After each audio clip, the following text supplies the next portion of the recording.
जरूरी है। नमस्कार दर्शकों, ये है एमएस न्यूज नेटवर्क और आप देख रहे हैं एमएस न्यूज टीवी। मैं हूं आपके साथ शुभांगी। तो आइए देखते हैं आज की कुछ खास खबरें। स्मृति ईरानी ने प्रियंका गांधी की तस्वीर छपी टी शर्ट पहने शख्स से की मुलाकात।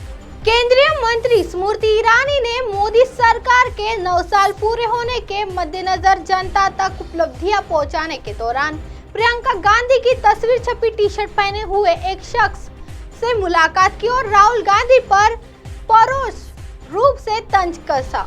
केंद्रीय महिला बाल विकास और अल्पसंख्यक मामलों की मंत्री ईरानी ने शख्स से मुलाकात की फोटो शुक्रवार को ट्वीट कर राहुल गांधी के मोहब्बत की दुकान वाले चर्चित नारे पर तंज कसा। अमेठी की सांसद स्मृति ईरानी ने तस्वीर शेयर करते हुए ट्वीट किया, ये मोहब्बत जब काम उनसे न बने और हम तक पहुंचे, क्योंकि वे भी जानते हैं कि हमने 9 वर्ष सेवा की है। तस्वीर पर यूजर्स ने उठाए सवाल तो स्मृति ईरानी ने दिए ये जवाब। तस्वीर में एक बुजुर्ग ने कांग्रेस महासचिव प्रियंका गांधी की तस्वीर वाली टी शर्ट पहनी हुई है।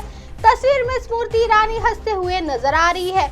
उन्होंने अलग अलग एंगल से ली गई बुजुर्ग के साथ वाली तस्वीर का इस्तेमाल यूजर्स ने कमेंट का जवाब देने के लिए भी किया है। एक कमेंट में केंद्रीय मंत्री ने लिखा, मजाक हम दोनों कर रहे थे, अंदाजा लगाइए कि इस पर हंस रहे थे। बीजेपी नेता स्मृति ईरानी के ट्वीट पर कई यूजर्स ने ट्रोल भी करते हुए नजर आ रहे हैं, जिसके जवाब में केंद्रीय मंत्री ने फिर से तस्वीर शेयर करते हुए लिखा, हम दोनों साथ हंस रहे थे, आपने बिना तथ्य जाने आरोप लगाया, इसलिए उनका चित्र साझा कर रही हूँ।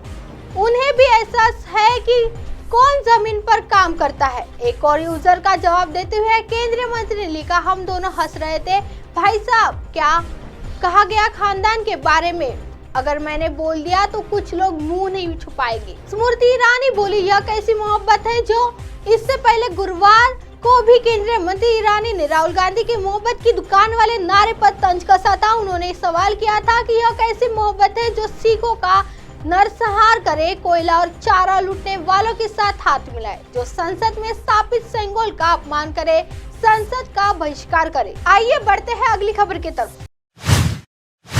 मणिपुर में नहीं थम रही हिंसा, खोकेन गांव में महिला समेत 3 लोगों की हत्या। मणिपुर में 3 मई को भड़की हिंसा के 1.25 महीने बाद भी शांति बहाल नहीं हो पाई है और लगातार चिंताजनक घटनाएं सामने आ रही है। अब ताजा हिंसा में शुक्रवार को मणिपुर के खोकेन गांव में संदिग्ध उग्रवादियों ने एक महिला सहित कम से कम 3 लोगों की हत्या कर दी है। इसके अलावा इस हमले में 2 अन्य घायल हुए हैं। अब इस बीच 2 अन्य जिलों में घरों को जलाने सहित हिंसा की घटनाओं की सूचना मिली है, लेकिन अभी तक आधिकारिक पुष्टि नहीं हुई है। रिपोर्ट के अनुसार कथित तौर पर खाकी ड्रेस पहने हुए उग्रवादी शुक्रवार सुबह सैन्य वाहन में खोकेन गांव पहुंचे और ऑटोमेटिक राइफलों से ग्रामीणों पर फायरिंग शुरू कर दी। पुलिस के अनुसार संदिग्ध उग्रवादी और पीड़ित विभिन्न समुदाय के हैं। खोकेन गांव में स्थिति को नियंत्रित करने के लिए सेना और अर्धसैनिक बलों की अतिरिक्त टुकड़ियों को तैनात किया गया है। आइए बढ़ते हैं अगली खबर की तरफ। 70 सालों की सत्ता पर मोदी सरकार के 9 साल भारी, तेजस्वी सूर्या। भारतीय जनता युवा मोर्चा के राष्ट्रीय अध्यक्ष तेजस्वी सूर्या ने कहा कि भाजपा की डबल इंजन सरकार ने यूपी की सूरत बदल दी है। अब यूपी के युवाओं को रोजगार मिलता है। मुख्यमंत्री योगी और प्रधानमंत्री मोदी के नेतृत्व में कानून व्यवस्था के हालत बदले हैं। 70 सालों की सत्ता पर मोदी सरकार के 9 साल भारी। उन्होंने कहा कि अब देश में विदेश आ रहा है।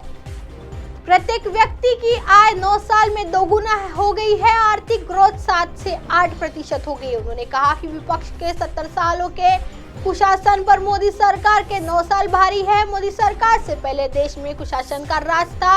70 सालों की सत्ता पर मोदी सरकार के 9 साल भारी है। अब देश के हर वर्ग में सर्वांगीण विकास हुआ है। उन्होंने कहा कि पूरे देश में स्केल स्पीड से काम हुआ है। उन्होंने कहा कि दिल्ली से मेरठ 45 मिनट में आया जा सकता है। एक्सप्रेसवे की वजह से राह आसान हुई है। मेरठ दिल्ली आरटीएस का काम चल रहा है। डबल इंजन सरकार ने यूपी की शक्ल बदल दी है।